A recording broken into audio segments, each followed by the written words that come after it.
my sister Jessie, who's the youngest of 4 in our family, came up to me. We were visiting my mom. She came up to me and she said, "I can't stop thinking about killing myself. I need help."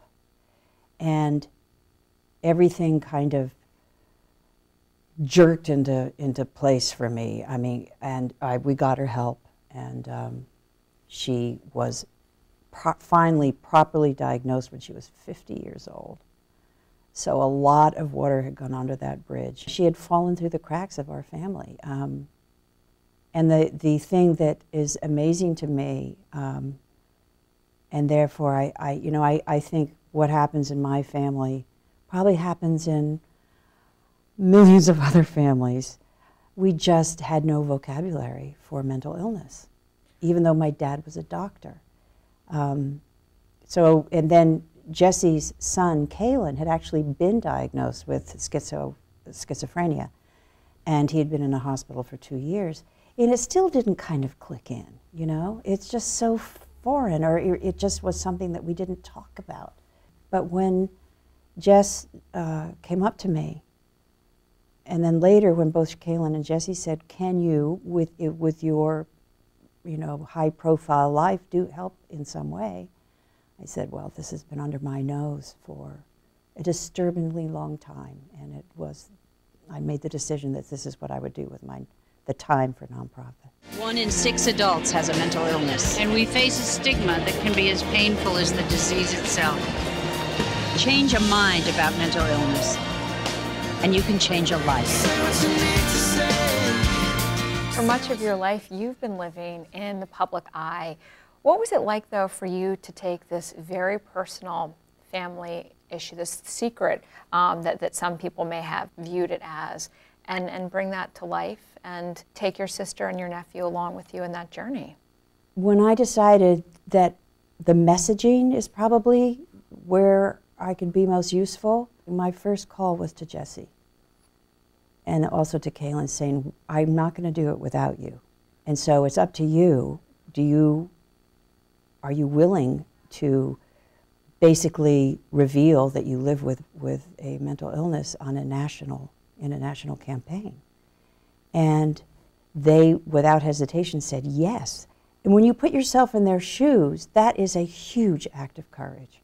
And I think that's what has really been effective in bringing change to mind, because basically the message is so authentic. It's about a real family and people having the courage.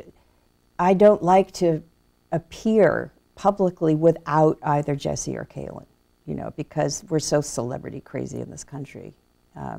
It's because it's really not about my celebrity, even though it does help to have people say, "Well, she was in Fatal Attraction, so maybe she might have something interesting to say." But it's Jessie and Kalen that really, really blow people away. I'm Kalen, and I've been living with schizophrenia for 11 years. People like me with a diagnosis of mental illness face stigma and discrimination every day. Luckily, I've had the support of family and friends to help me live a full life. It's time to talk about mental illness. Start the conversation. Does that surprise you that when talking about mental illness and such an important issue that people constantly go back to your role in Fatal Attraction and Hollywood's perpetuating this myth about mental illness or dramatizing in a way that isn't accurate? That's really interesting. Because when I was researching Fatal Attraction, which was in the 80s, a possible mental disorder for Alex Forrest never came up. And that, to me, is extraordinary now, because it would be the first thing that I think of. I just want to be a part of your life. Oh, this is the way you do it, huh? Showing up at my apartment? Well, what am I supposed to do? You won't answer my calls. You change your number. I mean, I'm not going to be ignored, Dan.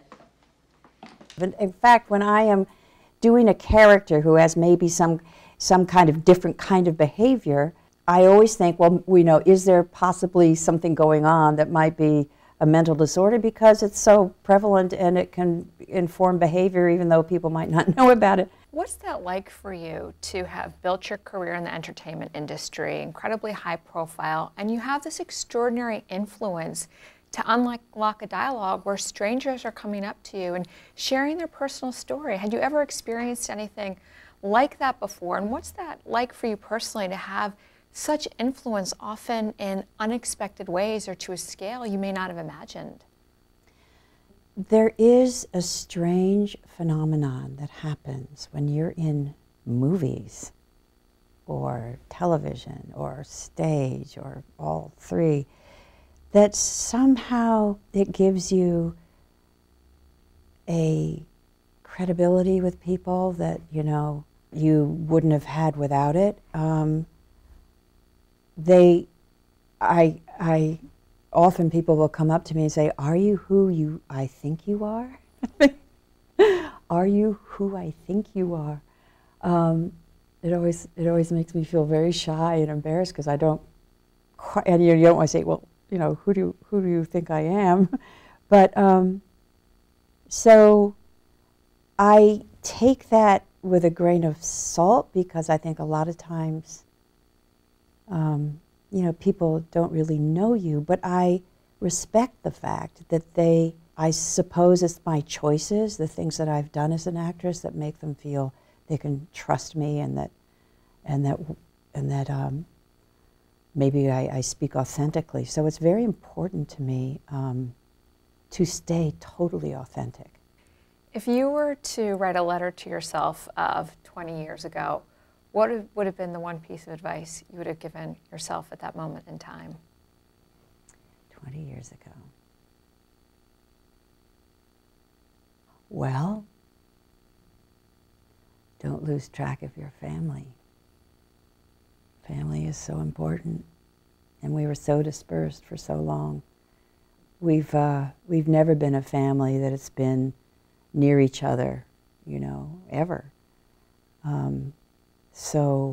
But now I think we're closer than we've ever been, and it makes me happy.